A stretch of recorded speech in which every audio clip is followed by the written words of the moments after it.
안녕하세요. 오레오 부동산 중개법인 대표 박재입니다. 우와, 8탄이요. 양도세 8탄. 오늘은 양도세 부동산 대책에 대해서 한번 말씀드릴게요.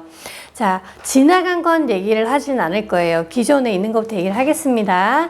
2018년 9월 13일 조정 대상 지역이 일시적인 2주택 요건을 강화하게 됐습니다. 그래서 종전주택을 2년 이내에 처분을 해야 되는 상황이죠. 네, 그런데 지금 지나서 2020년 7월 1일 날 조정 대상 지역 대출 규제가 시작이 됐습니다. 그래서 그것 때문에 많은 분들이 힘들어 하셨죠. 그리고는 2021년 1월 1일 날 최종 주택 보유 기간 산정 시기가 최종 주택이 된 날로부터 계산을 하는 거예요. 그러니까 최종 1세대 1주택이 된 날로부터 양도세를 계산한다는 거겠죠. 그리고 1세대 1주택 9억 초과 장기 특별 공제는 거주 요건 추가가 됩니다.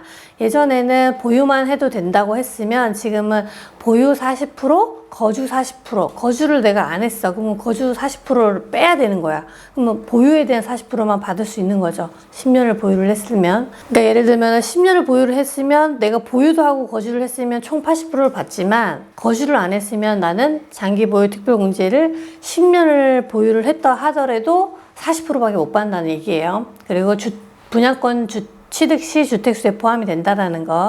자, 최근에 2021년 6월 1일 양도세 중과세율이 강화됐습니다. 2주택은 기본 세율의 20% 더하는 거예요. 그러면 최고로 65%까지 세율이 올라간 겁니다. 3주택 같은 경우는 기본 주택의 30%, 최고 75%인 거죠. 분양권은 1년 미만 70%, 2년 미만 60%. 자, 이게 기억하기 어려우시면 이렇게 생각하시면 돼요. 2주택이니까 2가 들어가잖아요. 그러면 기본 세율에 20%가 더 가는 거. 3주택이니까 3이 들어가니까 기본 세율에 30% 더 들어가는 거. 그럼 기억하기가 쉬울 것 같습니다. 자, 이렇게 양도세 부동산 대책이 계속 지금 초반부터 계속 나온 걸 제가 쭉 보여드렸는데 이렇게 하는 이유가 뭘까요? 맞습니다. 예전하고는 많이 달라졌어요. 예전에는 내가 사고팔고 해서 돈을 벌 수 있는 시대라고 했다 그러면 지금은 내가 정말 살고 있는 집 외에는 집 가지고 돈 벌 생각 하지 말라는 거예요. 왜? 지금 너무너무 공급이 넘쳐 있습니다.